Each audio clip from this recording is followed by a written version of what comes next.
Subscriber वाला बंदा expose video बनाए, तब तुम उनका वादा करो कि यार मैं तुम्हारे पैसे दूंगा, उसके बाद में फिर से उनके रिप्लाईज देना बंद कर दो और उसके बाद में भी तुम्हारा चैन ना पड़े, तो तुम ऑफिशियल बैंड प्लेयर्स को बार बार अपनी टीम में लेने की कोशिश करो, चाहे वो मैग्नेट स्पोर्ट्स के 2 प्लेयर हो या फिर उसके बाद में 2 और प्लेयर जो ऑफिशियली बैंड थे, उनको बार बार अपनी टीम में खिलाकर उनका करियर व्हाइट वॉश करने की कोशिश करो, बार बार उनको डिफेंड भी करो। लेकिन उससे भी अगर तुम्हारा पेट ना भरे तो तुम एक ऐसा काम कर दो जिससे सैगी के बाद में तुम एक दूसरा एग्जाम्पल बन जाओ पूरी कम्युनिटी में, जिससे तुम्हारा करियर चुटकियों में तबाह हो जाए। मैं कहता हूँ ना बार बार, मुझे कंटेंट ढूंढना नहीं पड़ता, मेरे पास खुद चल के आ जाता है। प्रिंस ओजी भाई साहब, शो में आपका चौथी बार स्वागत है भाई। उम्मीद करता हूँ इस बंदे की शक्ल दोबारा कभी ना देखने को मिले कम्युनिटी में। मैं पक चुका हूँ भाई, मैं कंटेंट इस पे ना बनाऊं मुझे चलेगा, लेकिन ये बंदा मुझे आज के बाद में दिखना नहीं चाहिए कम्युनिटी में। तो होता कुछ ऐसा है कि लफड़ा मीमर अपने इंस्टाग्राम के ऊपर एक ऐसा पोस्ट करते हैं प्रिंस ओजी भाई साहब के ऊपर, जहाँ पे बहुत सीरियस एलिगेशन लगाए जाते हैं। और एलिगेशन में सिर्फ और सिर्फ इसलिए बोल रहा हूँ क्योंकि वो अभी सोशल मीडिया पे पड़े हुए हैं। देखो, पोस्ट में एक बार चीजें समझना थोड़ा सा मुश्किल हो जाती है क्योंकि थोड़ा सा कंफ्यूजन हो गया, चीजें बहुत अच्छे से आपके सामने रखी नहीं गई है। तो मैं तुमको सारी बातें बताऊंगा और ऐसी ऐसी चीजें भी दिखाऊंगा जो आपने अभी पोस्ट में नहीं देखी,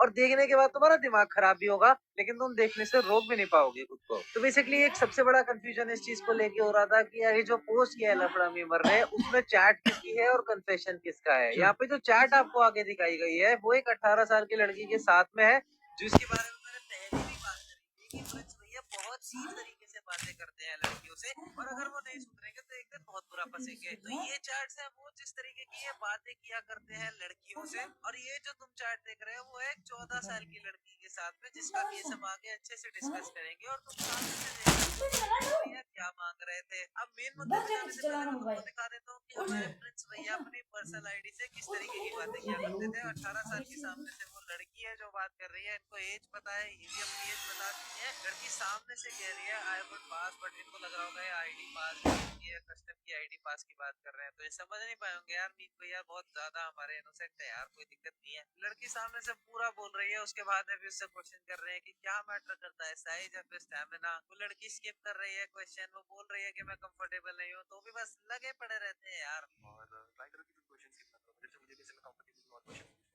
राइस केबीसी चल रहा है यार, इनके सवालों के जवाब देना बहुत ज्यादा जरूरी है, नहीं तो भी तो कंफर्टेबली क्वेश्चन नहीं पूछ पाएंगे ना तुम, चाहे कितने भी अनकंफर्टेबल हो। नीत भैया अगर सवाल कर रहे हैं तो तुमको जवाब देना पड़ेगा, नहीं तो वो अनकंफर्टेबल हो जाएंगे, तुम चाहे जितने भी अनकंफर्टेबल हो रहे हो। अब इस सब के अंदर सबसे शॉकिंग बात यह है कि हमारे प्रिंस ओजी भाई के पास में बीजीएमआई पार्टनर का भी टाइटल था, मतलब हर महीने इनको फिक्स 8-9 हजार यूसी आती आती थी। मतलब जो भी नई स्किन या आरती है ये तो आराम से खरीद के बहुत आराम से लालच देकर फंसा लेते होंगे, लेकिन तुम भी यार जेन्युइन तरीके से प्ले स्टोर से एप्स डाउनलोड करके अपने अकाउंट में यूसी डाल सकते हो। भाई आपका नाम है चिल्लर, जो कि प्ले स्टोर पे भी अवेलेबल है, इसमें तुम्हें डाउनलोड करके बस रजिस्टर करने के बाद सिंपल से टास्क मिलेंगे बहुत सारे, जिसमें से एक तुमको दिख रहा होगा एंजल ब्रोकिंग का, इसको बस तुमको डाउनलोड करना है, केवाईसी कंप्लीट करनी है, बहुत सारे कॉइंस मिलते चले जाएंगे। ऐसे करके तुम 50,700 कॉइंस के बदले तुरंत यहाँ पे सर्विस देखने को मिल जाता है। एक 14 साल की लड़की के साथ में कैसे उसको फंसाया, कैसे उसको मैनिपुलेट करा और कैसे सारे कांड इन्होंने करे, आओ जरा नजर डालते हैं। अब होता कुछ ऐसा है कि प्रिंस भैया एक लड़की को सामने से फॉलो रिक्वेस्ट भेजते हैं, जी हाँ ये वही 14 साल की लड़की है जिसका केस हम डिस्कस करने जा रहे हैं, और रैंडमली वो इनकी एक हाईलाइट के ऊपर रिप्लाई करते हैं। अब लड़की 14 साल की है, ठीक है,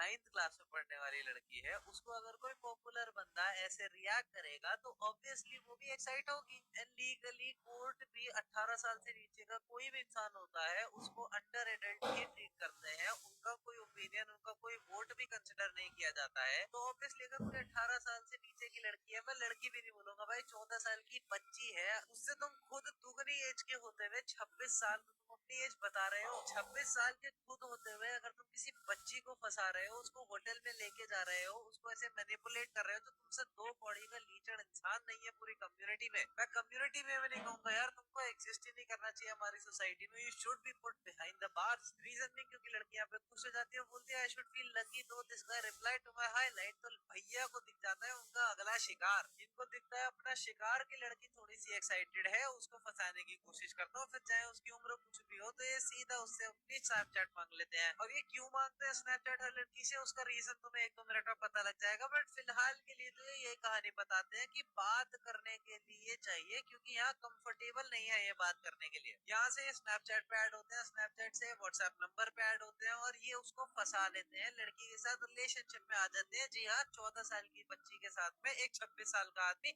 रिलेशनशिप में आ जाता है। देखो एज गैप हो फर्क नहीं पड़ता, लेकिन इतना नहीं होना चाहिए कि लड़की 18 साल से कम की हो। इसमें काफी लोग ये तर्क दे रहे थे कि लड़की का खुद का भी तो कंसेंट था, तो हमारा लॉ क्या कहता है उसका एक छोटा सा स्निपेट दे देता हूँ। हमारा लॉ कहता है कि अगर ये एक्टिविटी करोगे 18 साल से कम की बच्ची के साथ में, तो इसको ये क्लेम किया जाएगा, जिसका मतलब होता है ये इररिस्पेक्टिव ऑफ कंसेंट, चाहे 18 साल से कम के जो पार्टनर है उसकी कंसेंट हो तो भी उसको ये बोला जाता है। तुम अगर खुद 18 से ऊपर के होते हुए अगर अंडर 18 लड़की के साथ में कुछ भी ऐसा करने का सोचते भी हो, तो तुम्हारे ऊपर पॉक्सो एक्ट लग सकता है, जिसका एक स्निपेट तुम यहाँ से भी चेक कर सकते हो। जी हाँ, बेसिकली यहाँ पे हम एक ग्रेप खाने वाले बंदे की बात कर रहे हैं। समझ जाओ क्या कहना चाह रहा हूँ। जिसने सबसे पहले उस लड़की के साथ में रिलेशनशिप बनाया, रिलेशनशिप बनाने के बाद में भैया किस तरीके की बातें करते थे, आइए नजर डालते हैं। रिलेशनशिप चल रहा था तभी उस बच्ची ने डार्लिंग के नाम से भी इनका नंबर सेव कर रखा था। ऐसा लड़की का स्टेटमेंट भी है कि प्रिंस भैया ने अपनी रियल एज इनसे छुपाई, इनको 18 साल अपनी एज बताई थी और मिलने के बहाने होटल में बुलाया था।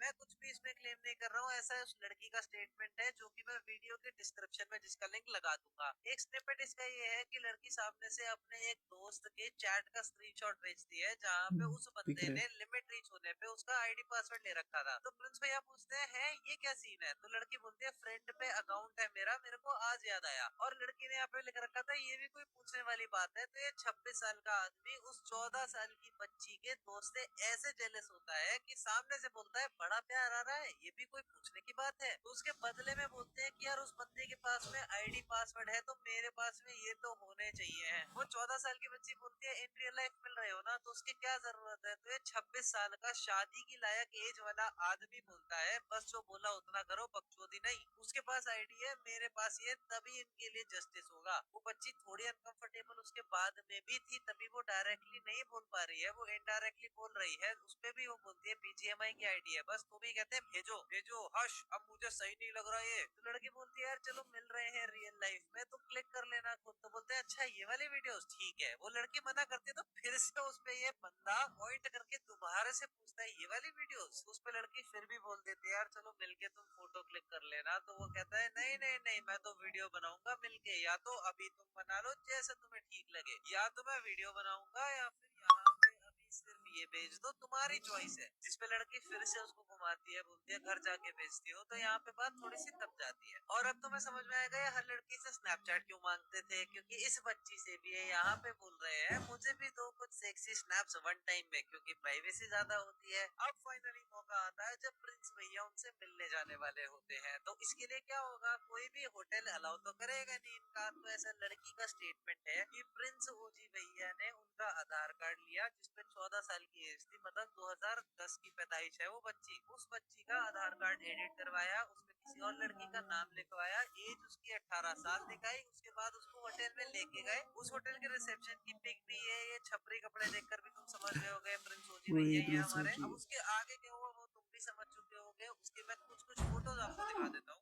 ये वीडियो में शक्ल प्रिंस ओजी भैया की ही है, साथ में यहाँ पे लड़की है जिसको मैं ऑब्वियसली यहाँ पे दिखाऊंगा नहीं। इनकी 28 नवंबर की स्टोरी भी है जो कि उस बच्ची ने लगा रखी थी। तुम यहाँ पे कैप्शन देखकर भी समझ पा रहे होगे कि उस लड़की को फीलिंग्स थी इस आदमी के लिए। यहाँ तक कि हाथ पकड़ के उन्होंने साथ में फोटो भी खिंचाई थी, जो लड़की ने आज भी अपने पास में रखी हुई थी। अब एक स्टेटमेंट उस लड़की का ये भी है कि प्रिंस ओजी भैया ने इनको उसके बाद में फ्रेंड जोन करके छोड़ दिया, इनके रिप्लाईज देने बंद कर दिए। लेकिन उसके बाद में ईएसएल के लैन पे इनकी अच्छी परफॉर्मेंस आई, तो उस बच्ची ने फिर से इनको टेक्स्ट करा, और टेक्स्ट करने के बाद में फिर से प्रिंस ओजी भैया की आत्मा फीलिंग सब कुछ जाग गई। जिसके बाद प्रिंस ओजी भैया ने फिर से मौका सोचा। ऐसा नहीं कि भैया इनको 1-2 बार में अकल नहीं आई, उसके बाद में फिर से इनको दोबारा से एक मौका दिखा, तो उन्होंने फिर से उसको ग्रैब करने की कोशिश करी और उस लड़की को फिर से प्रिंस भैया ने कॉल कर दिया। बेसिकली वो गेम में थी तो यहाँ पे स्पीकर पे वो उठाती है, और उसके साथ में जो ये बंदा मौजूद है वो उसको स्क्रीन रिकॉर्ड करता है, तो तुमको सारी आवाजें इन दोनों की जो है वो सुनाई देंगी।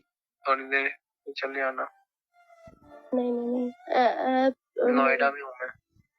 मिलने के लिए बोल रहे हैं। हेलो, हाँ, नहीं मिल सकती मैं। कोई बात, ठीक है। वैसे काट दिया। अब ये फिर से कॉल करेंगे प्रिंस भाई को और देखो। वैसे मिलना क्यों है? बस और कुछ नहीं, क्या? मैं ड्रंक हूँ। तो मिलना क्यों है? क्योंकि मैं ड्रंक हूँ। 26 साल का आदमी। अच्छा सुनो, आज के बाद, हाँ, आज के बाद ना मेरे को कभी कॉल मत करना, लाइक। कौन बोल रहे हो? मैं बोल रही हूँ, मेरे को कभी कॉल मत करना। कौन, रॉन्ग नंबर है क्या? नहीं, बोल रही हूँ। Wrong number, sorry. What the fuck was that? बस इसमें एक अच्छी चीज ये निकल के आई है कि मेडल स्पोर्ट्स की तरफ से जल्दी इसके ऊपर एक्शन लिया गया और उन्होंने प्रिंस ओजी को सस्पेंड कर दिया गया है अंटिल फर्दर नोटिस। अब वो इन्वेस्टिगेट कर रहे हैं इस मैटर में, तो आई होप ये वीडियो भी उनके काम आएगी इन्वेस्टिगेट करने के लिए और इसको परमानेंट बैन दिया जाएगा। इस बंदे की कोई जगह नहीं होनी चाहिए हमारी कम्युनिटी में and this guy should be put behind the bars. एक सॉरी से तो काम नहीं चलने वाला है। ये चीज तुम कितनी बार, कितने दिनों से, कितनी लड़कियों के साथ करते आए हो। इसके साथ साथ जी के ओनर रुशिंदर सर ने भी इसके ऊपर स्टेटमेंट दिया है, जिन्होंने साफ साफ बोला कि स्ट्रिक्ट एक्शन लिया जाना चाहिए है लॉ और पब्लिशर दोनों के द्वारा, और अगर ये चार्जेस सही निकलते हैं तो उसको जेल भी भुगतना पड़ सकता है। ऐसे लोगों की हमारी कम्युनिटी में कोई जगह नहीं होनी चाहिए। और गोल्डी भाई ने भी इसके ऊपर बहुत स्ट्रॉन्ग स्टेटमेंट दिया। उन्होंने एब्सोल्युटली डिस्गस्टिंग और अपॉलिंग बोला इस चीज को, और उन्होंने भी क्राफ्टन और ऑर्गेनाइजेशन को इसके अगेंस्ट स्ट्रिक्ट एक्शन लेने के लिए बोला। तो काफी अच्छा लगा इस चीजों को देखकर कि यूनाइट होती है हमारी कम्युनिटी एटलीस्ट ऐसी चीजों के अगेंस्ट। और जहां तक बात थी एलिजिड होने की, तो तुम यहाँ पे भी स्टेटमेंट सुन सकते हो जहाँ पे प्रिंस भैया ने खुद से भी माना। ये सारी चीजें भी है, लड़की का स्टेटमेंट भी है और बैकएंड से भी इतनी सारी चीजें हैं जो आपको सोशल मीडिया पे नहीं दिखाई जा सकती। ये भी आप समझते होगे। तो बच्चियों में नहीं मिलेगी वो शक्ल, फिर बच्चियों में नहीं मिलेगी 15 साल की। मेरे भाई मुझे गुस्सा मत दिला दे कैसी ऐसी बातें बोल के। नहीं नहीं भाई, मैं उसका तो बोल ही नहीं रहा हूँ। उसका तो मैं, आप उसका छोड़ दो, सॉरी बोल रहा हूँ मैं उसके लिए। मैं इसको मेरा पास बता रहा हूँ आपको कि मैं क्या पहले था, फिर मेरे साथ कैसा हुआ, फिर मैं कैसे हुआ। मैं भाई 26 साल का हूँ। मैं उम्मीद करता हूँ इस दो बड़ी आदमी की मेरे को शक्ल कभी भी देखने को ना मिले कम्युनिटी में। तुम्हें क्या लगता है मुझे कमेंट सेक्शन में जरूर बताना, और चिल्लर ऐप को जरूर से चेकआउट करना यार। बाकी तो मिलते हैं नेक्स्ट वीडियो में, तब तक के लिए बाय बाय।